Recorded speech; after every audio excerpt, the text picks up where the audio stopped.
It was a cold morning for Detective Scrotz, considering it was 1 in the morning and a phone call had wakened him yet to another brutal slighting.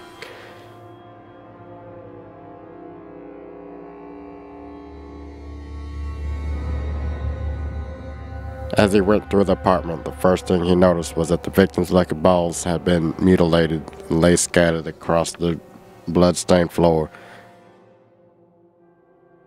As usual, a marijuana roach in an ashtray next to the victim along with its cold steel spoon.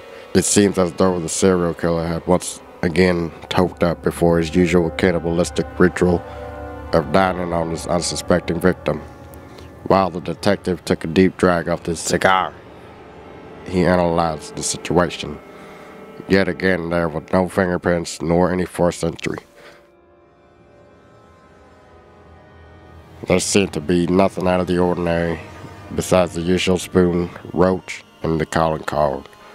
No leads, no witnesses. This was the 7th murder in the past 2 weeks. Each victim had been slain and eaten piece by piece, as if they were a delicacy. The first victim was a mischievous, silly rabbit slain in his own apartment, but he didn't look so silly then. Even the children cried and wished they had shared breakfast with him. But it was too late. The second and third victims were Baron von Coco and the crazy chocolatey bird.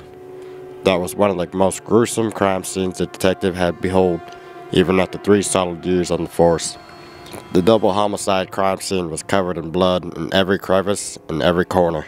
It seemed as though the killer had partaken in cannibalizing both individuals at once, and it gave him a thrill to devour them simultaneously. But it also could have been the largest sized roach. It seemed the killer had smoked more marijuana than usual this time.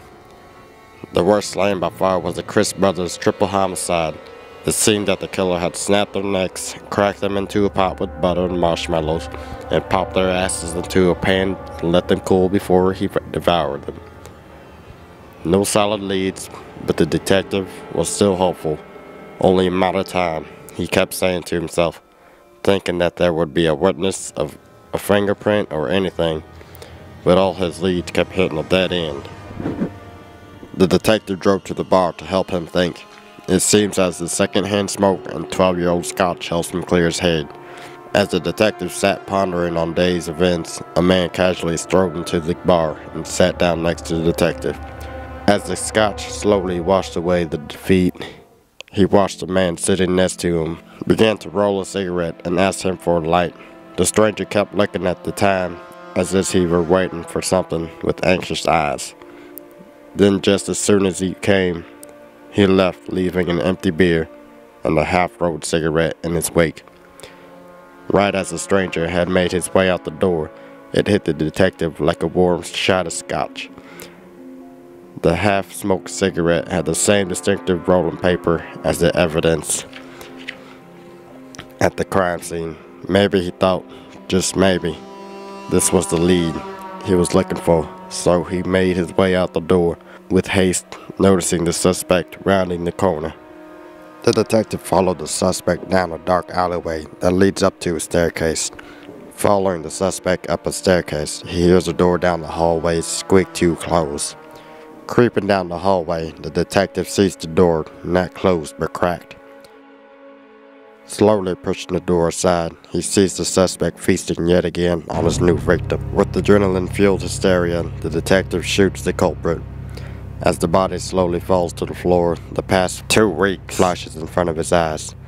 The detective suffered from a severe case of dementia. He was the suspect. He was the serial killer.